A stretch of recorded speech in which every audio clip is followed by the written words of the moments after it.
নমস্কাৰ মই অংকিতা কলিতে আপোনালোক সকলোকে পুনৰবাৰ একে ক্ৰিয়েচনছত স্বাগতম জনাইছো আৰু আজি আন এটি নতুন আৰু সকলোৰে প্ৰিয় বিশেষকৈ মোৰ অতি প্ৰিয় ৰেচিপি এটা লৈ আনিছো আজি মই বনাবলৈ লৈছো দাইলৰ কচুৰি আৰু আজি পিয়াজি নবনাও দাইলেৰে বনাম যেটো আমাৰ মগু দাইলেৰে কচুৰি খাই খুবেই ভাল লাগে মোৰ অতি প্ৰিয় হয় আৰু যেহেতু বনাম বুলি ভাবিছো হেকাৰণে ভাবিলো ৰেচিপিটো আপোনালোকৰ লগত শেয়াৰ কৰো গতিকে আহকচোন দাইলৰ কচুৰি বনাবলৈ আৰম্ভ কৰো কচুৰি বনাবলৈ প্ৰথমতে আমাক লাগিব মগু দাইল পোন প্ৰথমে আমি মগু দাইলখিনি তিয়াই থৈ দিব লাগিব গতিকে ইয়াত মই 1 কাপ মগু দাইল লৈছো আৰু দাইলখিনি বাটি এটা দি দিছো এইখিনি এতিয়া আমি তিয়াই থৈ দিব লাগিব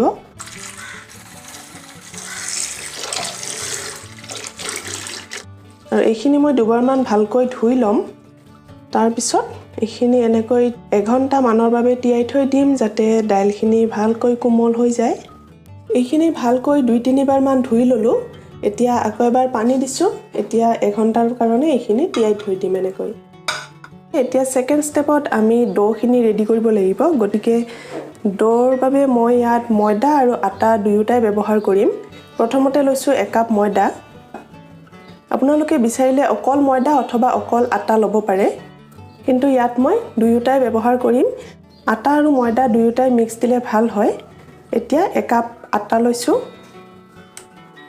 আৰু এতিয়া অলপ ক্ৰিস্পিনেছটো আনিবলৈ ইয়াত মই 2 চামুচ সুজি দিম ডাঙৰ চামুচেৰে 2 চামুচ সুজি দি দিছো আৰু আমাক লাগিব অলপ নিমখ ইয়াত মই অলপ আধা চামুচ মান নিমখ দি দিছো তাৰ পিছত সামান্য পৰিমাণত বেকিং সোডা দিছো বেকিং সোডা দিয়াটো অপচনেল হয় নিদিলেও হয় তথাপি অকমান মই দি দিছো এইখিনি এতিয়া ভালকৈ সানি লৈছো এতিয়া আমাক লাগিব অলপ ঘিখিনি গলাই লোৱা হৈছে ঘিৰ হলনি আপোনালোকে ৰিফাইন তেলো ব্যৱহাৰ কৰিব পাৰে প্ৰথমতে মই 4 চামুচ ঘি দিছো আৰু ভালকৈ এইখিনি সানি লম আৰু কচুৰি বনাওতে ঘি বা তেলৰ পৰিমাণটো অলপ বেছিকৈ দিব লাগে তেতিয়া বেছি ক্ৰিস্পি হয় এই ধৰণে আপোনালোকে চেক কৰি চাব পাৰে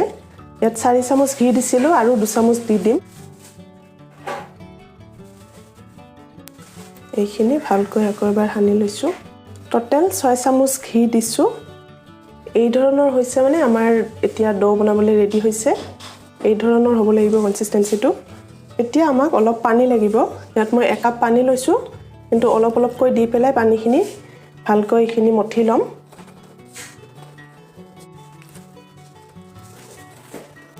মই অলপ অলপকৈ দি পেলাই ভালকৈ সানি লৈছো আৰু সফট ডো বনাই লম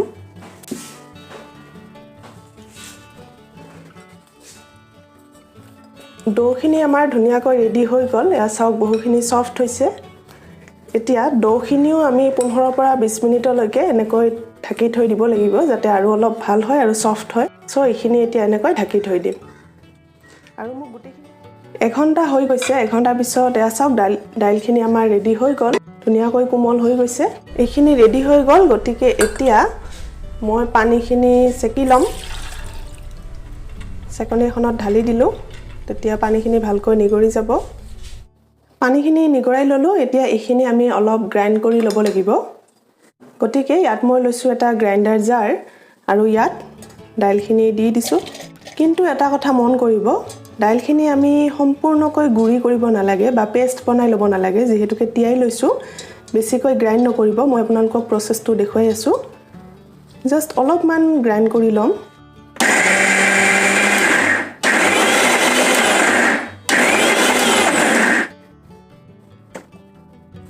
এয়া চাওক এই ধৰণৰ হৈছে গতিকে এইখিনি আমাৰ ৰেডি হৈ গল আপুনি মন কৰিছে মই বহু বেছি সময় গ্ৰাইন্ড কৰা নাই বেছি সময় গ্ৰাইন্ড কৰি দিলে বেছি পেষ্ট হৈ যাব আমাক পেষ্ট নালাগে এতিয়া আমি ফিলিংছখিনি অৰ্থাৎ মছলাখিনি ৰেডি কৰি ল'ব লাগিব গতিকে প্ৰথমতে মই ইয়াত কেৰাহী এটা গৰম হ'বলৈ বাতি দিছো কেৰাহী গৰম হৈ গৈছে এতিয়া ইয়াত মই ডাঙৰ চামুচেৰে 2 চামুচ মানৰ জোখত ৰিফাইন তেল দি দিছো সো তেলখিনি অলপ গৰম হৈ লওক তেলখিনি প্ৰায় গৰম হৈ গৈছে গতিকে ইয়াত এতিয়া আমি দিব লাগিব অলপ গোটা জিৰা আধা চামুচ গোটা জিৰা লৈছো আধা চামুচ সফ লৈছো আৰু জুইটো কম কৰি ৰাখিব নহলে পটককে পুৰি যাব পাৰে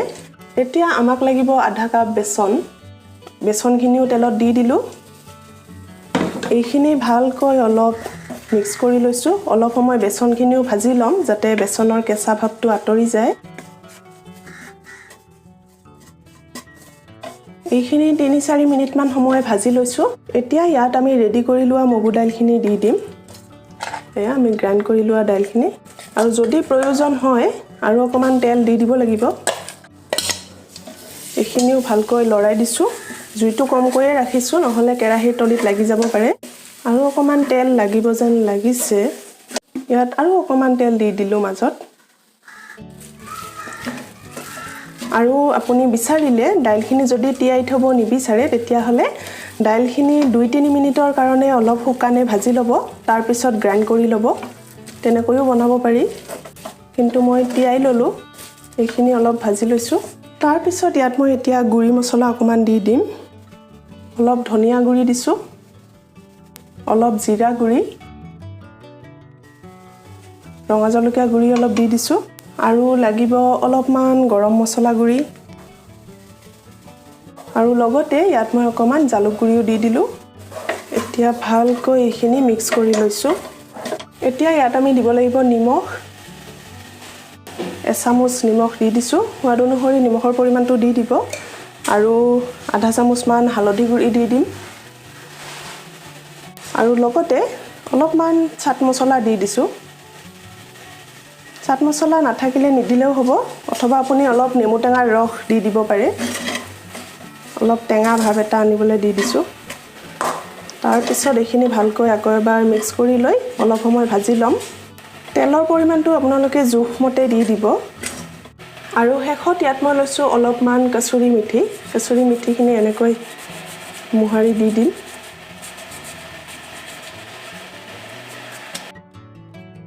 আৰু মছলাৰ পৰিমাণটো আপুনি সোৱাদ অনুসৰি দি দিব যিমানখিনি প্ৰয়োজন হয় সেই হিচাপত দি দিলে হ'ল মই কমকৈ বনাইছো সেইকাৰণে পৰিমাণখিনি কমকৈ দিছো 5-10 মিনিট মান সময় এইখিনি ভালকৈ ভাজি লৈছো এই ধৰণৰ হ'ব লাগিব ধুনীয়াকৈ ভজা হৈ গল এতিয়া এইখিনি মই বাটি এটাত উলিয়াই থৈ দিম আৰু ঠাণ্ডা হ'বলৈ থৈ দিম তো এইখিনি হৈ গৈছে গেছটো মই অফ কৰি দিলো আৰু এইখিনি বাটি এটাত উলিয়াই লম আৰু ইয়াত আপোনালোকে বিচাৰিলে কেঁচা জলকীয়া বা অলপ আদা কাটি দিব পাৰে সৰু সৰুকৈ বা আদা পেষ্ট দিব পাৰে কিন্তু মই কেঁচা জলকীয়া আৰু আদা ব্যৱহাৰ কৰা নাই গতিকে হেয়া অপচনেল হয় আপোনালোকে যদি বিচাৰে দি দিব পাৰে সো আধা ঘণ্টা মান সময় হৈ গৈছে আৰু আমাৰ ডোখিনি অলমোস্ট ৰেডি হৈ গৈছে 15-20 মিনিট সময় থলেও হৈ যায় কিন্তু মই আধা ঘণ্টা থৈ দিছিলো আৰু এয়া চাওক পুৰা সফট ডো আমাৰ ৰেডি হৈ গল গতিকে এইখিনি এতিয়া সৰু সৰু ডো বল বনাই লম আৰু তাৰ আগতে মই আকৌ এবাৰ ভালকৈ মঠি লৈছো এইখিনি ভালকৈ মঠি ললো এতিয়া দুভাগ কৰি লম আৰু সৰু সৰু বল বনাই লম যিমানখিনি সৰু বা ডাঙৰ কৰিব বিচাৰে সেই হিচাপত বল কেটা বনাই লব ডিজাইনটো দুই ধৰণে বনাব পাৰি মই দেখুৱাই দিছো এই ধৰণে বল বনাই লৈছো আৰু এনেকৈ লাহে লাহে আঙুলিৰে প্ৰেছ কৰি কৰি বহলাই লব বেছি ডাঠ বা বেছি পাতলো হ'ব নালাগে এতিয়া ইয়াত মই এই ফিলিংছখিনি দি দিম আমি ৰেডি কৰি লোৱা এই মিশ্ৰণখিনি দাইলৰ পৰিমাণটো আপোনালোকে পছন্দমতে দিব পাৰে মই এচামুচ আৰু অলপ দি দিলো এতিয়া লাহে লাহে এনেকৈ মুখখন বন্ধ কৰি দিম আৰু মন কৰিব যাতে ফাটি উলাই না যায় ভালকৈ বন্ধ কৰি দিব মুখখন আৰু পাৰিলে এনেকৈ চিঙিও দিব পাৰে ওপৰৰ ভাগখিনি তেতিয়া আৰু ভাল হ'ব আৰু এয়া চাওক ধুনীয়াকৈ হৈ গল এতিয়া মই অলপ পাতলকৈ বেলি লম বেছি পাতলকৈও বেলিব নালাগে জাস্ট অলপমান বহলাই লৈছো সো এয়া ৰেডি হৈ গল একেই ধৰণে এতিয়া বাকিখিনিও বনাই লম সো আৰু এটা প্ৰসেস হল লুচিৰ নিচিনাকৈ এইখিনি অলপমান বেলি লৈছো ইয়াত কিন্তু শুকান আটা ময়দা বা তেল একো ব্যৱহাৰ কৰা নাই এয়া বেলি ললো এতিয়া ইয়াত মই এই ফিলিংছখিনি দি দিম অলপ বেছিকৈ দিছো তেতিয়া ভাল লাগিব খাই আৰু লাহে লাহে মুখখন বন্ধ কৰি দিম আৰু আপোনালোকে বিচাৰিলে ইয়াত অকমান পানী এনেকৈ লগাই দিব পাৰে পানী লগাই দিলে তেতিয়া খুলি নাযায় আৰু খুল খাই নাযায় এই ধৰণেও ৰাখিব পাৰে এই ধৰণেও ভাজিব পাৰে তথাপিতো মই অলপমান বেলি লৈছোঁ দুটা মই এনেকৈ বেলি লৈছোঁ আৰু দুটা নেবেলাকৈ দেখুৱাই আছোঁ একদম ক্ৰিস্পি দোকানৰ দৰে টেষ্ট হয় বহুত টেষ্টি হয় খাবলৈ অকল বনাওঁতে অকমান সময় লাগে আৰু এতিয়া যেহেতুকে লকডাউনৰ সময় গতিকে মিঠা খাই খাই অকমান নিমখীয়া স্পাইচি খাবলৈ মন গৈছে সেই বুলি আজি ভাবিলোঁ কচুৰি বনাওঁ আৰু ঘৰত যিখিনি সামগ্ৰী উপলব্ধ আছে সেই হিচাপতে বনাইছোঁ মই যদি বেলি দিব নিবিচাৰে এই ধৰণে লাহেকৈ প্ৰেছ কৰিও দিব পাৰে এয়া চাওক হৈ গ'ল এইকেইটা মই বনাই লৈছোঁ এয়া চাওক ধুনীয়াকৈ হৈ গৈছে কেইটামান বেলি লৈছোঁ এই তিনিটা বেলি লৈছোঁ আৰু এইকেইটা বেলি লোৱা নাই হাতেৰে জাষ্ট প্ৰেছ কৰি দিছোঁ আৰু এতিয়া বাকিখিনিও একে ধৰণে বনাই লৈছোঁ আৰু এইফালে আমাৰ তেল গৰম হৈ আছে ইয়াত মই ৰিফাইন তেল লৈছোঁ আৰু তেলৰ পৰিমাণটো অলপ সৰহকৈ দিব তেতিয়া ভাল হয় কাৰণ আমি ডুব যোৱাকৈ কচুৰিকেইটা ভাজিব লাগিব আৰু জুইটো একেবাৰে ল' ফ্লেমত ৰাখিব আপুনি বঢ়াই নিদিব বঢ়াই দিলে সোনকালে পুৰি যাব আৰু কচুৰিকেইটা বেয়া হ'ব গতিকে তেলখিনি গৰম হৈ গৈছে আৰু সম্পূৰ্ণকৈ গৰম হ'ব নালাগে পাতলকৈ গৰম হৈ যোৱাৰ পিছতে আমি ইয়াত কচুৰিকেইটা দি দিম একেলগে 2-3টাকৈ দি পেলাই ভাজিব পাৰে মই 4টা দি দিছোঁ আৰু এতিয়া ল' ফ্লেমত এনেকৈ লাহে লাহে ভাজিব লাগিব অলপ সময় ভজাৰ পিছত জুইটো আমি অলপ মিডিয়ামত ৰাখিম ল' মিডিয়ামত ৰাখি পেলাই ভাজিব লাগিব গতিকে এইখিনি হৈ থাকক অকল ভাজোতে অকমান সময় লয় 10 পৰা 15 মিনিট মান সময় লাগিব ফুলি উঠাৰ পিছত আমি উলটাই দিম আৰু দুয়োফালে ভালকৈ ভাজি ল'ম অলপ গোল্ডেন ব্ৰাউন হোৱালৈকে ভাজিম ঘৰতে নিজ হাতে বনাই খোৱাৰ মজাই বেলেগ হয় গতিকে আপোনালোকেও এই ধৰণে এবাৰ নিশ্চয় বনাই ট্ৰাই কৰি চাব মই যি ধৰণে বনাইছোঁ তাকে আপোনালোকক দেখুৱাবলৈ চেষ্টা কৰিছোঁ আৰু আশা কৰিছোঁ আপোনালোকে ভাল পাব ৰেচিপিটো লগতে বনাই খাইও ট্ৰাই কৰি চাব কেনেকুৱা পাই জনাব নিশ্চয় ভাল পাব দুয়োফালে ভালকৈ আমি ভাজি ল'ব লাগিব আৰু এসব ধুনীয়াকৈ ফুলি উঠিছে এনেকৈ লাহে লাহে উলট পালটকৈ আমি ভাজি ল'ম আৰু যেতিয়া এই ধৰণে অলপ ফুলি উঠিব তেতিয়া জুইটো অলপমান বঢ়াই দিব ল' টু মিডিয়ামত ৰাখি এতিয়া অলপ ভাজিম তেতিয়া সোনকালে হৈ যাব কিন্তু প্ৰথম অৱস্থাত ল' ফ্লেমতহে ভাজিব ফুলি যোৱালৈকে আমি ল' ফ্লেমত ভাজিব লাগিব আৰু তাৰ পিছত ল' টু মিডিয়ামত ৰাখি ভাজিব লাগিব সব প্ৰায় হৈ গৈছে বহুখিনি গোল্ডেন ব্ৰাউন হৈছে আৰু ধুনীয়াকৈ ফুলি উঠিছে গতিকে এতিয়া এইখিনি নমাই লম এতিয়া তেলখিনি ভালদৰে নিগৰাই ল'ব যাতে তেল লাগি নাথাকে ভালদৰে নিগৰাই লৈ আপুনি টিস্যু পেপাৰ এখনৰ ওপৰত থৈ দিব তেতিয়া তেলখিনি শুহি ল'ব টিস্যু পেপাৰ এখনৰ ওপৰত এনেকৈ থৈ দিলোঁ সো এয়া হৈ গ'ল আমাৰ টেষ্টি কচুৰি গতিকে এইকেইটা হৈ গ'ল ধুনীয়াকৈ এতিয়া বাকিখিনিও ভাজি ল'ম আৰু এইখিনিতে মই আপোনালোকক কৈ দিব বিচাৰিছোঁ এই 4টা ভজা হৈ গ'ল বাকিকেইটা যেতিয়া ভাজিম তাৰ আগতে গেছটো অফ কৰি দিব এতিয়া মই গেছটো অফ কৰি দিছোঁ কাৰণ তেলখিনি বহুত গৰম হৈ আছে এতিয়া তেলখিনি অলপ ঠাণ্ডা হ'বলৈ দিম ঠাণ্ডা হৈ যোৱাৰ পিছতহে বাকিখিনি ভাজিম নহ'লে বাকিকেইটা ভাল নহ'ব আৰু ভালকৈ ফুলি নুঠিব গতিকে এইখিনি এতিয়া অলপ ঠাণ্ডা হৈ লওক তাৰ পাছত আকৌ এবাৰ গেছৰ জুইটো জ্বলাই দিম আৰু ল' ফ্লেমত ৰাখি ভাজি ল'ম কোনে কোনে কচুৰি খাই ভাল পায় পাৰিলে জনাব যদি আপুনি কচুৰি খাই ভাল পায় তেতিয়াহ'লে এই ধৰণে ঘৰতে বনাই খাব পাৰিব এয়া চাওক ৰেডি হৈ গ'ল আমাৰ টেষ্টি ক্ৰিস্পি কচুৰি ইতিমধ্যে ঠাণ্ডা হৈ গৈছে অলপ গতিকে বহুত ক্ৰিস্পিও হৈছে আৰু যিহেতু মই ইয়াত আটা আৰু ময়দা দুয়োটাই ব্যৱহাৰ কৰিছোঁ সেইকাৰণে কালাৰটো এই ধৰণৰ হৈছে অকল ময়দা ব্যৱহাৰ কৰিলে অলপ ডাৰ্ক ব্ৰাউন নহয় অকমান পাতল হয় কেতিয়াবা চাওক যিকিটা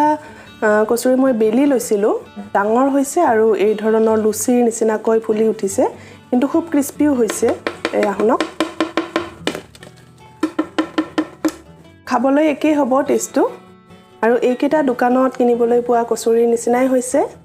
এতিয়া মই এটা কচুৰি আপোনালোকক ভাঙি দেখুৱাই দিছোঁ এয়া চাওক ধুনীয়াকৈ হৈ গৈছে চাটনি বা চচৰ লগত অথবা গৰম গৰম চাহৰ লগত খাব পাৰে গতিকে এই ধৰণে আপোনালোকে বনাই খাওক আৰু এনজয় কৰক আশা কৰিছোঁ আপোনালোকে আজিৰ এই ৰেচিপিটো ভাল পালে কেনেকুৱা পালে কমেণ্ট কৰি নিশ্চয় জনাব অলপ মই খাই চাইছোঁ টেষ্টি হৈছে বহুত আৰু একদম দোকানৰ দৰে হৈছে আৰু এইখিনিতে আপোনালোকক মই কৈ দিব বিচাৰিছোঁ যদি ষ্ট'ৰ কৰি ৰাখিব বিচাৰে তেতিয়াহ'লে আপোনালোকে যিকোনো এয়াৰটাইট কণ্টেইনাৰত ভৰাই থৈ দিব কণ্টেইনাৰত ভৰাই থৈ দিলে ভালে থাকে বেয়া নহয়